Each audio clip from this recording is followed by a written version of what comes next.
Hello students, जैसे कि आप सीबीई की वर्कशीट पहले भी सॉल्व कर चुके हो और इस सीबीई की असेसमेंट शीट 1 भी आपने सॉल्व कर रखी है। ये है आपकी असेसमेंट शीट 2, जो कि आपको दोनों लैंग्वेजेस में गिवन है, हिंदी और इंग्लिश में। हिंदी मीडियम वाले बच्चे इसे हिंदी में और इंग्लिश मीडियम वाले बच्चे इसे इंग्लिश में सॉल्व करेंगे। इसे सॉल्व करने के लिए सबसे पहले आपको यहाँ पर अपना स्टूडेंट्स का नेम लिखना है। क्लास आपकी ऑलरेडी गिवन है। सेक्शन में आपको ए या बी लिखना है, यानी ए सेक्शन के बच्चे ए और बी सेक्शन के बच्चे बी लिखेंगे। रोल नंबर में आपको अपना क्लास का रोल नंबर डाल देना है। ये शीट आपको 4 सब्जेक्ट्स में गिवन है, यानी हिंदी, इंग्लिश, मैथ्स और ईवीएस। हिंदी और इंग्लिश की शीट दोनों के लिए कॉमन है और मैथ्स और ईवीएस की शीट आपको बाइलिंगुअल गिवन है, यानी कि आपको हिंदी और इंग्लिश दोनों में अवेलेबल है। तो जो हिंदी मीडियम वाले बच्चे हैं इसे हिंदी में सॉल्व करेंगे और जो इंग्लिश मीडियम के बच्चे हैं इसे इंग्लिश में सॉल्व करेंगे। स्टूडेंट्स को इसे सॉल्व करने के लिए 40 मिनट्स दिए जाएंगे। स्टूडेंट्स में do the calculation work, rough work in the assessment sheet only. आपको ये सारा काम, कैलकुलेशन का काम या भी कोई रफ वर्क की ज़रूरत पड़ती है तो आपको इसी असेसमेंट शीट पर करना है। आपको बाहर से कोई दूसरी शीट इस्तेमाल नहीं करनी है। टू मार्क आंसर, अपने आंसर मार्क करने के लिए students will in circle the option. आपको क्या करना है, जो भी ऑप्शन होगा आपको उस पर इन सर्कल कर देना है, यानी कि गोला लगा देना है। Which according them is the correct answer, जो कि आपके अकॉर्डिंग करेक्ट आंसर है। Student should in circle only one appropriate option in the assessment sheet.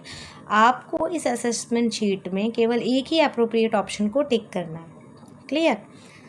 तो इस शीट को सॉल्व करने से पहले I am giving you instructions.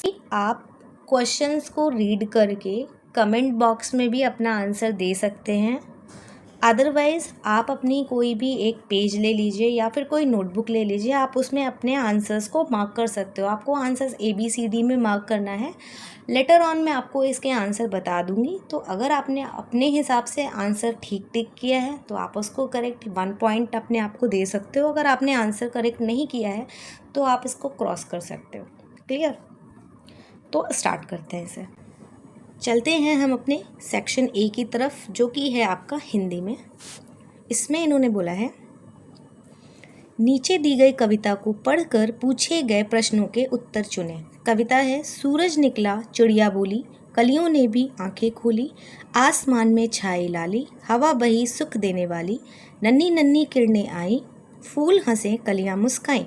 ये जो कविता है यहाँ पर आपको सुबह के बारे में बताया गया है, यानी जैसे ही सूरज निकलता है चिड़िया बोलने लगती हैं और जो कलियाँ होती हैं वो आंखें खोल लेती हैं। आंखें खोलने का मतलब है यहाँ पर जो पौधे होते हैं उन पर जो फूल की कलियाँ होती हैं वो भी खुल जाती हैं, खिल जाती हैं। आसमान में छाई लाली, यानी जैसे सूरज निकलता है तो सुबह के समय आसमान का रंग लाल रंग का होता है।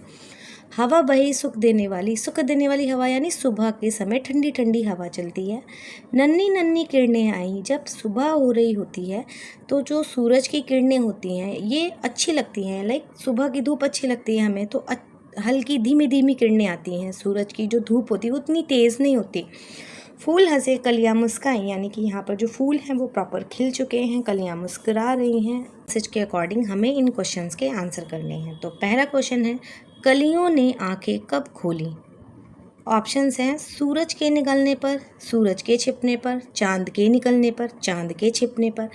ये जो कविता है ये सुबह के बारे में है और सुबह के समय सूरज निकलता है, यानी कि आपका ऑप्शन ए करेक्ट है। तो आप ऑप्शन ए पर गोला लगा देंगे, तो आपका बी, सी, डी ये तीनों गलत हो जाते हैं।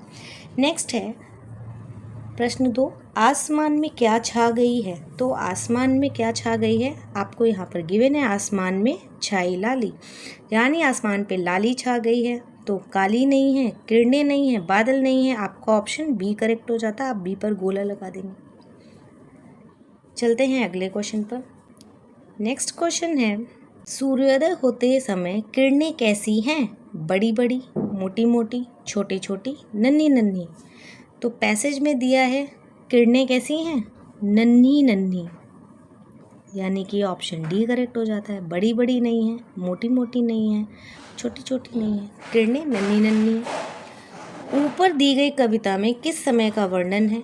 जब ऊपर दी गई कविता में सूरज निकल रहा है, यानी कि ये रात्रि का वर्णन नहीं हो सकता, दोपहर का नहीं हो सकता, संध्या का नहीं हो सकता, ये वर्णन है सुबह का, यानी सवेरे का।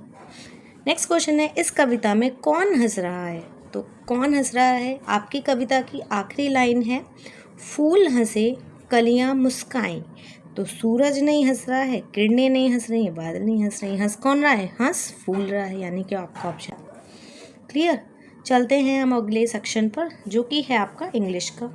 इसमें आपको दिया है read the paragraph given below and answer the questions that follow.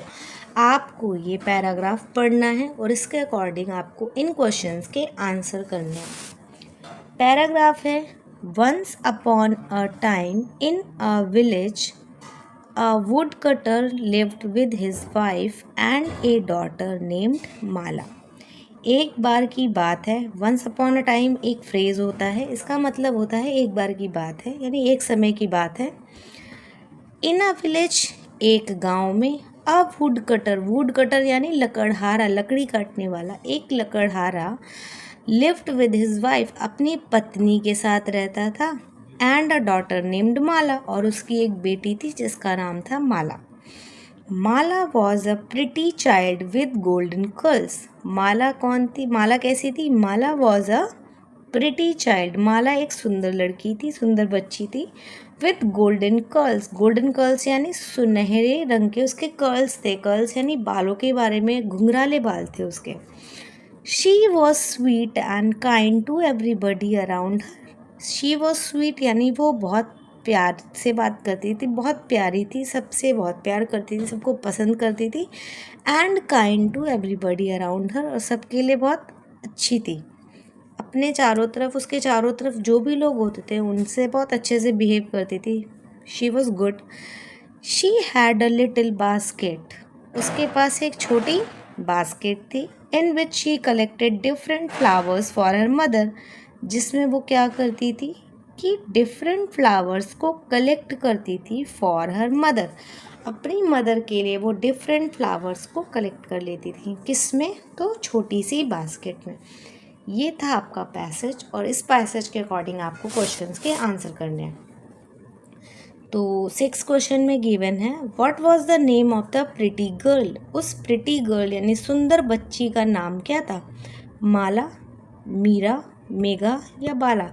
आपको यहाँ पर गिवन है उसका नाम क्या था? माला था, यानी कि आपका ऑप्शन नंबर ए करेक्ट हो जाता। आप ए पर सर्कल कर देंगे। नेक्स्ट क्वेश्चन है विच एडजेक्टिव या describing words can not be used for Mala. Describing words क्या होते हैं? आपने पढ़ रखे हैं पहले। डिस्क्राइबिंग वर्ड्स वो होते हैं जो किसी की क्वालिटी बताते हैं। यहाँ इस पैसेज में माला की क्वालिटी बताने के लिए इन्होंने कौन कौन से वर्ड्स का इस्तेमाल किया है? तो इन्होंने माला की क्वालिटी बताने के लिए यूज़ किया है प्रिटी का, golden curls, golden, she was sweet, kind. ठीक है, तो हम अपने ऑप्शंस देख लेते हैं। पहला है अगली, स्वीट, प्रिटी, काइंड। तो इन्होंने बताया कि माला कैसी थी? माला स्वीट थी, शी वॉज स्वीट, यानी ये आपका ऑप्शन नहीं हो सकता क्योंकि इन्होंने बोला है कैन नॉट। इनमें से कौन सा जो डिस्क्राइबिंग जो कौन सा क्वालिटी है वो माला के अंदर नहीं है। तो माला स्वीट तो थी, तो ये वाला गलत हो गया। नेक्स्ट है प्रिटी, तो यहाँ पर आपको गिवन है माला कैसी थी? माला प्रिटी चाइल्ड थी, तो ये भी आपका गलत हो गया। नेक्स्ट है आपका काइंड, तो वो काइंड भी थी around her, kind to everybody around her, तो ये आपका काइंड भी गलत हो गया। यहाँ पर आपको माला के बारे में क्या नहीं बताया गया कि माला अगली थी। आपको इस पूरे पैसेज में कहीं ये वाला वर्ड भी देखने को नहीं मिल रहा है, यानी कि आपका ऑप्शन नंबर ए करेक्ट हो गया। नेक्स्ट क्वेश्चन है what was the profession of the girls father. Profession क्या होता है? प्रोफेशन वो होता है जिसके थ्रू हम अपनी डेली लाइफ के लिए पैसे कमाते हैं या रोज़ी रोटी कमाते हैं।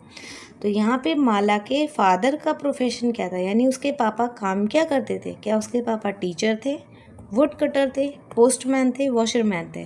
तो यहाँ पैसेज में आपको गिवन है उसके पापा वॉशरमैन नहीं थे, पोस्टमैन नहीं थे और टीचर भी नहीं थे। उसके पापा कौन थे? उसके पापा वुड कटर थे, यानी कि ऑप्शन नंबर बी आपका करेक्ट हो जाता है। नेक्स्ट क्वेश्चन है 9 what is the meaning of the golden curls. यानी कि यहाँ पर ये जो वर्ड गिवन है आपको गोल्डन कर्ल्स, इसका मतलब क्या है? Golden slippers, silver hair, golden hair, golden gloves. तो सबसे पहले हम अपने ऑप्शंस पे वर्क करें। इन्होंने हमसे पूछा है कि गोल्डन कर्ल्स का मतलब क्या है। तो अगर बात ही इन्होंने गोल्डन की करी है तो सिल्वर का तो काम ही ख़त्म हो गया, ठीक है। और इसके बाद कर्ल्स, कर्ल्स मतलब होता है घुंघराले या घुमावदार, ठीक है। तो गोल्डन स्लीपर्स, तो स्लीपर्स की बात नहीं हो रही है यहाँ पर। गोल्डन ग्लव्स, ग्लव्स की भी बात नहीं हो रही क्योंकि ग्लव्स कर्ल्स तो होते नहीं हैं। इन्होंने बात करी है कि माला के घुंघराले सुनहले बाल थे, यानी कि उसके गोल्डन हेयर थे। आपका ऑप्शन नंबर सी करेक्ट हो जाता है। आप सी को इनसर्कल कर देंगे। नेक्स्ट क्वेश्चन है, what did the girl collect in her little basket. उस लड़की ने अपनी लिटिल बास्केट में क्या कलेक्ट किया था।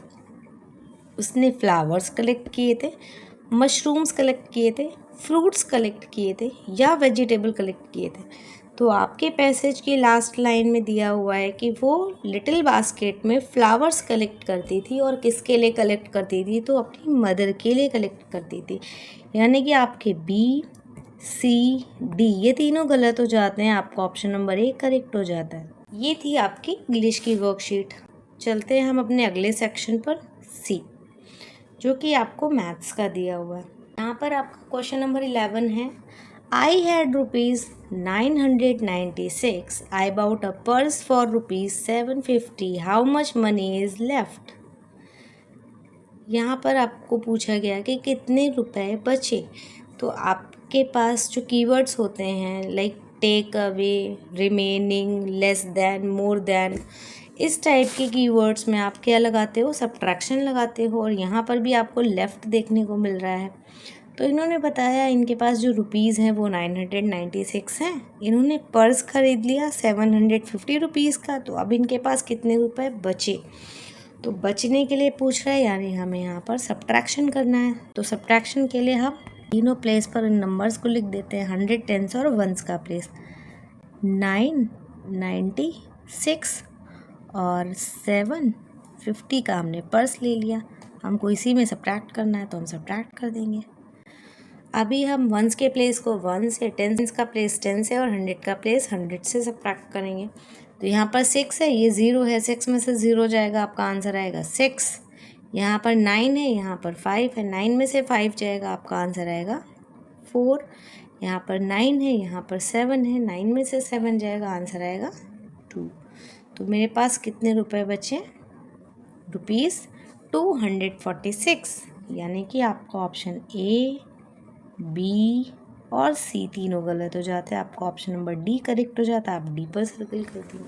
नेक्स्ट क्वेश्चन है, Deepak bought the following vegetables, how much money did he pay to the vegetable seller. अब जो दीपक है उसने वेजिटेबल्स बाउट करी हैं, यानी उसने ब्रिंजल्स खरीदे हैं 32 रुपीज़ के, पीस यानी मटर खरीदी है 75 रुपीज़ की, टोमेटोज़ यानी टमाटर खरीदे हैं 35 रुपीज़ के। उसने ये तीनों चीज़ें खरीदने के लिए दुकानदार को पैसे दिए हैं, यानी कि इनके कंबाइन प्राइस हमको बताना है कि उसने टोटल कितने रुपए यानी कि कितने पैसे पे करे हैं। तो यहाँ पर आपको क्या परफॉर्म करना है, यहाँ पर हमें एडिशन परफॉर्म करना है। तो एडिशन के लिए भी हम 100, 10s और 1s के प्लेसेस पर उनके डिजिट्स को लिख लेते हैं। पहले में ₹32 है, 32 लिख लेंगे। नेक्स्ट है 75, 75 लिख लेंगे। नेक्स्ट है 35, हम 35 लिख देंगे। अब इन तीनों को ऐड कर देंगे, 1s को 1 से, 10s को 10 से। तो यहाँ पर 2 है, यहाँ पर 5 है। 2 और 5 कितना होता है, 7, 7 और 5 12। तो 12 का आंसर 2 आ जाएगा और कैरी आ जाएगा हमारे यहाँ पर 1। 3 और 7 10 होता है, 10 और 3 13, 13 में 1 ऐड करेंगे कैरी वाला, हो जाएगा हमारा 14। तो कितने रुपीज़ पे करने पड़े, 142 रुपीज़। यानी कि आपका ऑप्शन ए गलत है, सी गलत है, डी गलत है। आपका ऑप्शन नंबर बी एकदम करेक्ट। आप बी को इनसर्कल कर देंगे। नेक्स्ट क्वेश्चन पे चलते हैं, what time does the following clock show, यानी कि इस घड़ी में कितना टाइम हो रहा है। तो यहाँ पर आपको पता है घड़ी में 2 हैंड होते हैं, एक स्मॉल और एक बिग हैंड। जो स्मॉल हैंड होता है वो आपका आवर को शो करता है और जो बिग हैंड होता है वो आपका मिनट्स को शो करता है। तो स्मॉल हैंड है आपका 10 और 11 के बीच में, और टाइम को लिखने का फॉर्मेट हमारे पास होता है HH:MM, यानी आवर को पहले लिखते हैं और मिनट को बाद में लिखते हैं। तो आवर कितने पे है? 10 और 11 के बीच में है, और जब भी जो आवर की सुई होती है वो जिस भी नंबर के एडजेसेंट पोजीशन पर होती है हम पहले उसी नंबर को लिखते हैं, यानी कि ये 10 और 11 के बीच में है। तो आवर कितने हो रहे हैं? 10। क्लियर। अब चलते हैं मिनट्स पर। तो मिनट्स के लिए जो बिग वाली हैंड है वो किस पर है? और 6 पर गिवन है, या तो 6 के नीचे कौन सा नंबर गिवन है आपको? 30। और वैसे भी अगर आप देख लो तो 5 6 30 होता है। डैट मीन्स टाइम कितना हो रहा है? 10:30, यानी कि आपका ऑप्शन नंबर ए गलत है, सी गलत है, डी गलत है। आपका ऑप्शन कौन सा सही है? आपका ऑप्शन नंबर बी करेक्ट है। आप बी को इंसर्कल कर देंगे। चलते हैं अपने अगले क्वेश्चन पर। नेक्स्ट क्वेश्चन है which number operation shows the total number of balloons, यानी कि यहाँ पर आपको इन्होंने 1 2 3 4 5 कॉलम्स दे रखे हो। हर एक कॉलम में आपको बलून्स कितने मिल रहे हैं? 3 3 3 3 3। हर एक कॉलम में आपको 3 बलून्स मिल रहे हैं, यानी कि अब हमको क्या बताना है? हमें बताना है कि टोटल नंबर ऑफ बलून्स। तो टोटल नंबर ऑफ बलून्स बताने के लिए हमें क्या करना पड़ेगा? 3 को हमें कितने टाइम ऐड करना पड़ेगा? 3 को हमें 5 टाइम ऐड करना पड़ेगा, यानी कि 3 + 3 + 3 + 3 + 3 = हमें पता है कि जब हम एक ही नंबर को बार बार ऐड करते हैं तो वो कन्वर्ट हो जाता है मल्टीप्लिकेशन में, यानी हमने यहाँ पर 3 को कितने टाइम ऐड किया है? 3 को ऐड किया है 5 टाइम्स। तो हम इसको लिख सकते हैं 5 × 3, और 5 × 3 को हम ऐसे भी तो लिख सकते हैं 5 × 3। तो 5 3 = 15, यानी कि आपका ऑप्शन नंबर डी इनकरेक्ट है, सी इनकरेक्ट है, बी इनकरेक्ट है। आपका ऑप्शन नंबर ए एकदम करेक्ट है। आप ए को इनसर्कल कर देंगे। चलते हैं अपने अगले क्वेश्चन पर। अगला क्वेश्चन गिवन है how will you fold the paper two obtain rectangular shape. आपको ये वाला शेप गेन करना है, तो आप इनमें से कौन से मेथड का यूज़ करोगे? तो चलते हैं हम अपने डी ऑप्शन पर। सबसे पहले डी ऑप्शन पर अगर इन्होंने फोल्ड कर दिया तो आपको एक ये ट्राइंगल मिलेगा और एक ये वाला ट्राइंगल मिलेगा, यानी कि आपका ऑप्शन नंबर डी इनकरेक्ट हो जाता है। हम चलते हैं अपने सी ऑप्शन पर। तो जब आप सी ऑप्शन को ऐसे पेपर को यहाँ से कट करोगे तो आपको एक ये ट्रेपेजियम देखने को मिलेगा और यहाँ से एक ये ट्रेपेजियम देखने को मिलेगा। Trapezium is a different concept जो कि आप फर्दर आने वाली क्लासेस में पढ़ोगे। फिलहाल हम इसको ये शेप नहीं मानते कि ये एक रेक्टेंगल है। ओके, नेक्स्ट अगर आप बी को देखोगे तो बी को भी यहाँ से कट करने पर भी आपको 2 ट्राइंगल मिलेंगे, यानी ये वाला ऑप्शन गलत हो गया। नेक्स्ट है आपका ऑप्शन नंबर ए। जब आप ऑप्शन ए को देखोगे तो यहाँ से इसको जब फोल्ड कर दोगे तो आपको क्या देखने को मिल रहे हैं? यहाँ पे आपको 2 रेक्टेंगल देखने को मिल रहे हैं, यानी कि आपका ऑप्शन नंबर ए एकदम करेक्ट हो गया। चलते हैं हम अपनी ईवीएस की शीट पर। ईवीएस की शीट में भी आपको 5 क्वेश्चन दिए हुए हैं। 5 क्वेश्चन में से आपको 5 के आंसर करने हैं और सही ऑप्शन पर आपको गोला लगा देना है या इनसर्कल कर देना है। क्वेश्चन है while coming back from school you find water left in your water bottle what will be it's best use. यानी कि जब आप स्कूल से वापस आते हो आपको पता चलता है कि आपकी वाटर बॉटल में थोड़ा पानी बचा है। What will be it's best use, इसका सबसे अच्छा तरीका क्या हो सकता है इस्तेमाल करने का? पहला ऑप्शन है थ्रोइंग इट अवे, इसे फेंक देंगे। अगर आपने फेंक दिया तो ये तो आपने यूज़ नहीं किया ना, ये तो आपने बर्बाद कर दिया। ये आपका ऑप्शन नंबर 1 गलत हो गया। नेक्स्ट है splashing on street animals. Street animals यानी जो सड़क पर आपको जानवर दिख रहे हैं, गाय कुत्ता, इनके ऊपर इस पानी को स्प्लैश यानी छिड़क दिया। इससे भी आपने पानी वेस्ट किया, इसको यूज़ कहाँ किया? नेक्स्ट है splashing it on your friends, आपने इसे अपने दोस्तों पर छिड़क दिया। ये भी ऑप्शन आपका गलत हो गया। नेक्स्ट है taking it back home and drinking, इसे घर वापस ले आए और वापस से हमने इसे पी लिया, यानी कि ऑप्शन नंबर डी करेक्ट हो गया। क्योंकि बॉटल हमारी है, उस बॉटल में हमने पहले भी पानी पिया और अगर उस बॉटल में पानी बचा है तो वो पानी भी तो हम पी सकते हैं, यानी कि आपका ऑप्शन नंबर डी करेक्ट हो गया। नेक्स्ट क्वेश्चन है, Rupa looked at me and said. Rupa ने मेरी तरफ देखा और कहा, you are my father's son. तुम मेरे पिता के बेटे हो। How am I related to Rupa, यानी रूपा लुक्ड एट मी, यहाँ पर एक ये रूपा बच्ची है, ठीक है। रूपा कह रही है यू आर माई फादर सन। अब रूपा के जो फादर होंगे और इन फादर का जो बेटा होगा, ठीक है, रूपा के फादर का बेटा, यानी रूपा से मैं किस तरीके से कनेक्टेड हूँ, तो मैं रूपा का कौन हूँ, मैं रूपा का ब्रदर हूँ।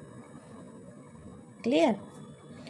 तो आपका सिस्टर गलत हो जाता है, फादर गलत हो जाता है, मदर गलत हो जाता है। आपका ऑप्शन कौन सा सही है, ई, क्योंकि सन की बात हो रही है। क्लियर। क्वेश्चन है, ऑब्जर्व द फॉलोइंग पिक्चर। इस पिक्चर को आपको ऑब्जर्व करना है, अच्छे से देखना है और identify the game being played with the ball, और इस गेम को आइडेंटिफाई करना है जो कि इसमें खेला जा रहा है। तो इसमें आप देख रहे हो ये सारे प्लेयर्स हैं और एक ये यहाँ पर आपको बॉल दी हुई है। तो ये वाला कौन सा गेम है, क्या ये क्रिकेट है, नहीं। क्या ये टेनिस है, नहीं। क्या ये हॉकी है, नहीं। ये क्या है, ये एक फुटबॉल, ये फुटबॉल का गेम है। क्लियर। नेक्स्ट क्वेश्चन है, what does this sign board indicate. ये साइन बोर्ड आपको क्या बताता है, ये क्या बता रहा है, यहाँ पर आपको प्लस का साइन दिया गया है, यानी कि ये हॉस्पिटल है।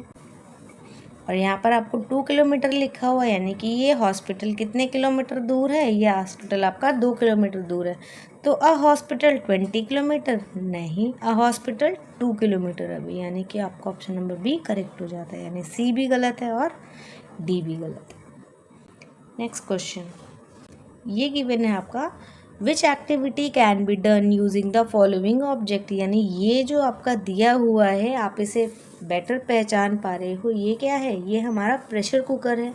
तो प्रेशर कुकर हमारे किस काम आता है, क्या ये पेंटिंग के काम आता है, नहीं। गार्डनिंग के काम आता है, नहीं। कटिंग के काम आता है, नहीं। हमारे ये किस काम आता है, ये हमारी कुकिंग के काम आता है, यानी कि ऑप्शन नंबर आपका सी करेक्ट हो गया।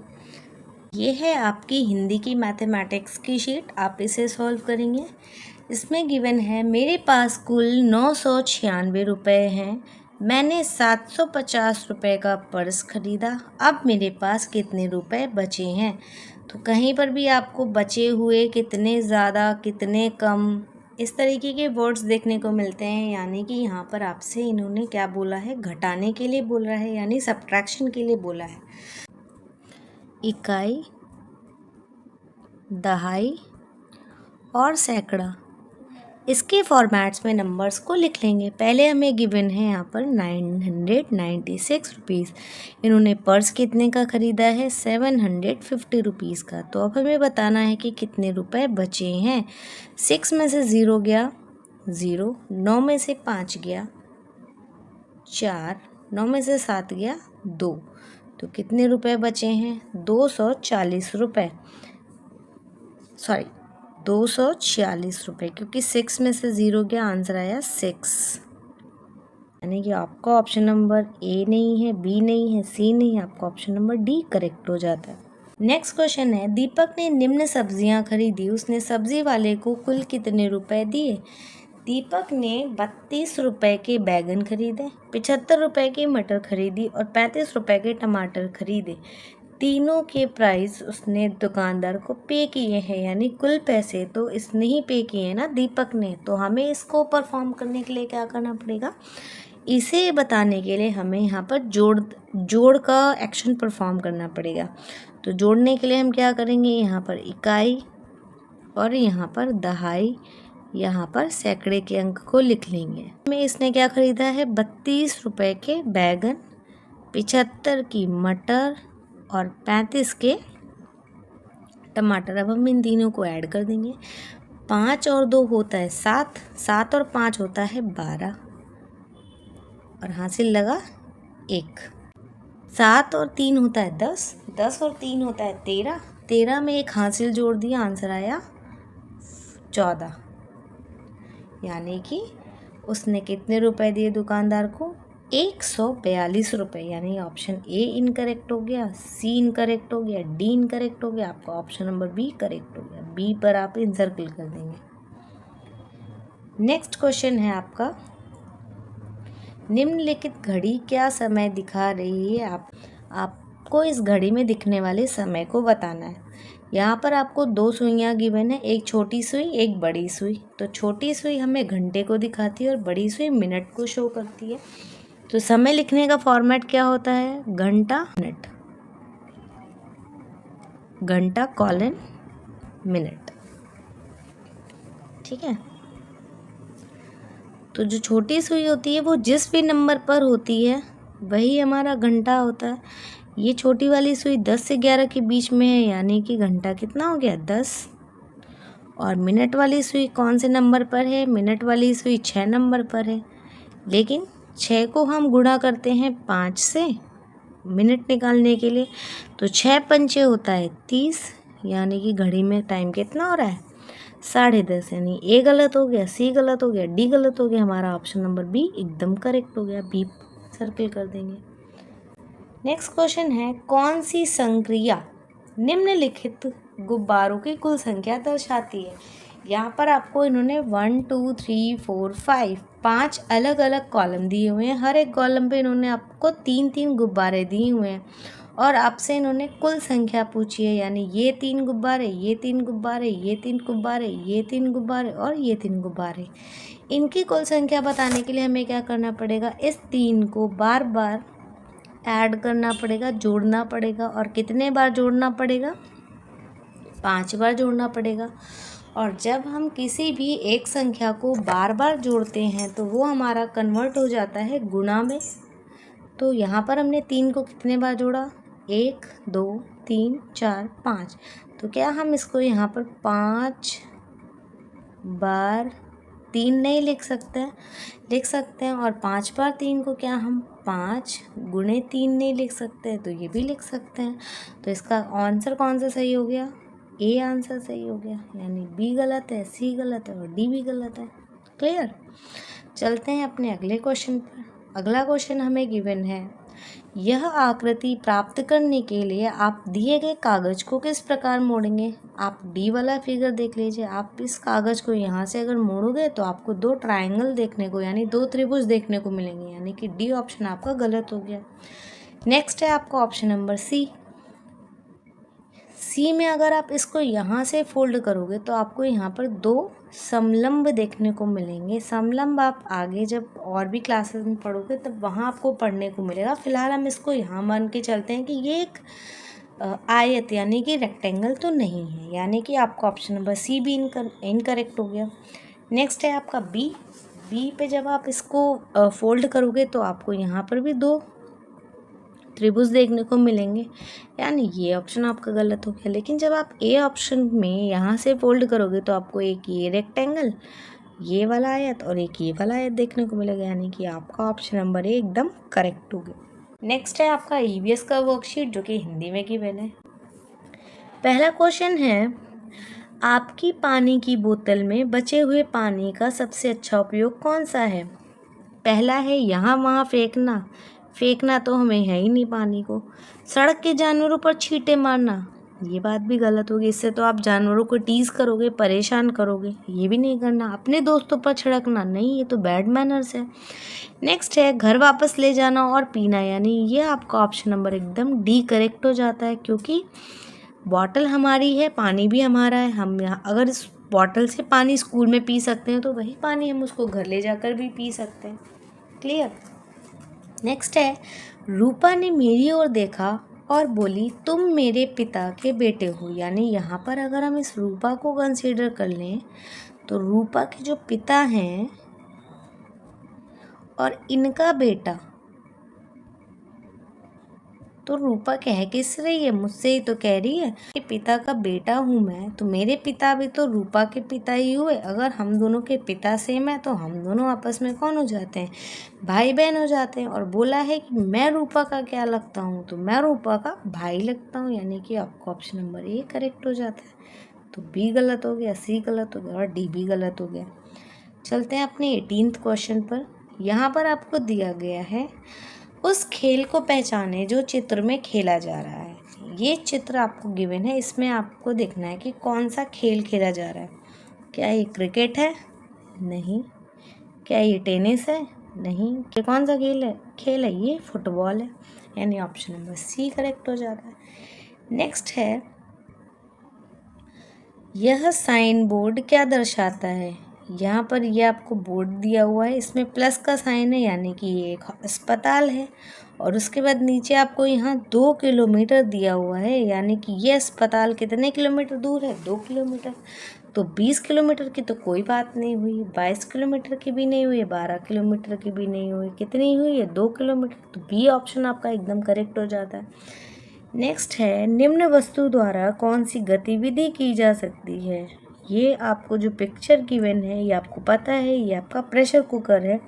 और इस प्रेशर कुकर से आप चित्रकला नहीं कर सकते, बागवानी नहीं कर सकते, काटना भी नहीं कर सकते। आप इससे क्या कर सकते हो, खाना बना सकते हो, यानी कि आपका ऑप्शन नंबर सी करेक्ट हो गया। तो आई होप आपने इन सारे क्वेश्चंस के आंसर एकदम करेक्ट दिए होंगे।